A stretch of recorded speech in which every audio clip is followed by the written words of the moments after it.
Kamusta ka na right now? What Hello. are the things that makes you busy? Things are making me busy right now. Not much. I've just been resting. I was fortunate enough to have, and thank the Lord, I had plenty of work last year and early this year. I've just been resting. So Ano yung far mga this nagawa mo lockdown? Tatlo po. It's Drug War, Deadline, and For Bad Boys, which is releasing in a couple of days. May mga serye ka yan, di ba? May mga ginawa ka serye? Serye, hindi po. Mostly movies. These are three, well, two of them are movies. One of them is a mini-series. Harvey, nakapag-adjust na ba ng show business na enjoy mo na talaga siya? Yeah, of course. I think I've been, I've been doing this since I was a kid. Yeah, and I've enjoyed it so far. Okay. Harvey, ano rin nakita, no? We all know that you're very open with your relationship with AC, di ba? And you defended her against yung mga bashers, tama ba ako? Death threats and everything. Why did you decide to do that? Anong nagtulak sa'yo para gawin na sumagot sa mga... Well, because it's not right. You go on Facebook, tapos may nagbabash po sa pamangkin ninyo, or anak ninyo, or Mahal sa'yo. kapatid ninyo, or someone who means a lot to you. You wouldn't defend them. You wouldn't defend them. Yeah. Who wouldn't defend someone they love, right? Especially if it's coming from situations na walang context, or situations where they don't fully understand what happened nung nangyari yun. Even I don't fully know what happened, but there's a line that shouldn't be crossed, not just to my girlfriend but to anyone in general, and I just fought for someone and defended someone I cared about. Pero napag-uusapan niyo yun? Bakit ba niya Well, sa'yo?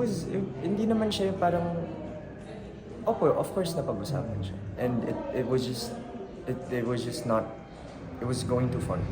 Yun lang po yun eh. She had just got out of the house and dami niya na pong inaasikaso, and alam niyo yan, parang, How affected? Gano'n siya na-apektuhan ng mga... Nakita mo ba yun? that's not me, that's not for me to say. That's not for me to say. That's, that's her story to tell. I'm here to support her, whatever happens, but that's her story to Pero tell. ikaw, kung describe mo si AC, kasi na-misinterpret siya ng maraming tao sa loob ng bahay ni Kuya. Kaya nga nagsimula na yung mga pamabash. How is she as a person? She's lovely as a person. I mean, first of all, the amount of people that really value her among yung workmates niya and her friends. Not just workmates, pero at this point, family na sila. Sobrang dami. And she stayed in this industry for such a long time. And sobrang cliche po sabihin, but you don't stay here if may ugali ka, or if may attitude ka talaga. Kasi it's a small industry. If one producer says, nahirapan ako dyan, malalaman na ng mga producers and directors and writers, people will catch up. They will not want to work with you. And so I think, yung tagal po ni AC, the amount of friends that she has is a testament to how she is as a person. I think what people saw in PBB was misinterpreted. It was unfair.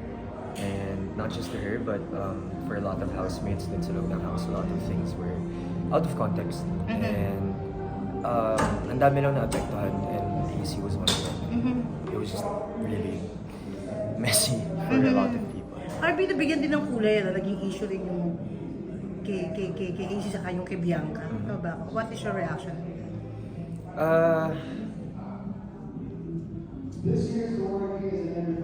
I'm just glad I talked to her.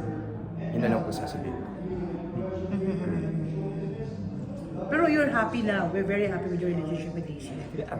Of course. I mean, yeah. Why wouldn't I be? I think individually we're both doing our own things sa careers namin, and we are sort of, obviously she's a performer, I'm an actor, and we have different career paths, but I think we're doing well. We're doing very well in our career paths, and I'm very happy to be there. Pero yung parents mo ba naman kay AC? Yung parents mo bawat isa, okay naman? Huwag na tayo pumunta sa family. Doon na lang, hanggang ano na lang po tayo. Family is sorry, pero no kasi po yung family topic for me. Okay. Kasi Kasi di ba nagdidirect ka rin before? Yeah. I did my toes in that. I mean, yeah, hopefully. It's a matter of time po kasi. Kasi when you're directing something, one of the small things na I learned sa small time ko as, indie na not even indie, pero parang halos student nga lang yun, is it takes a lot of time and commitment. Hindi lang siya magsusulat ako, gagawa ang pelikula, shoot, edit, tapos it's about ang dami pa location and budget and Mahirap pa trabaho. actors and costume and props and story and location and editing and bayad and food Lahat yun, and ikaw tent eh. and aircon Kaya rin and kung ang ano, dami, Pinterest ang experience dami mo. na na-experience ko na hindi ko na-experience bilang artista kasi as an artist, I just go on set, say my lines, Yes, okay na yun. yes. But Deliver. there's so much more and it takes so much time and with yung focus ko po ngayon, hindi talaga, So hindi po now, talaga kaya. mas na-enjoy mo ngayon ang Acting? acting? Kasi directing? I enjoy both. I enjoy both naman po talaga. I enjoy both po talaga. So it's not just filmmaking in general. Given the I chance, enjoy- okay, sino yung gusto mong madirect? Given the chance. Nasagot ko na po ito si Zijan. Bakit siya gusto mo? Well, nakasama ko po siya growing up. Naka-extend ako na po siya a bunch of times in a bunch of different shows. And gusto ko lang ma-experience yung dynamic na, you know, sanay kasi ako na actor to actor yung mga eksena namin. Gusto ko lang po ma-experience yung if I'm directing him and siya pa yung artista ko or kahit vice versa. If he decides na mag-direct, I'd love to act for him. Gusto ko lang ma-experience yung different dynamic of Okay. people that I've worked with on set as a director. Marami sa picture na mapipicture na Yeah. sa atin. Thank you!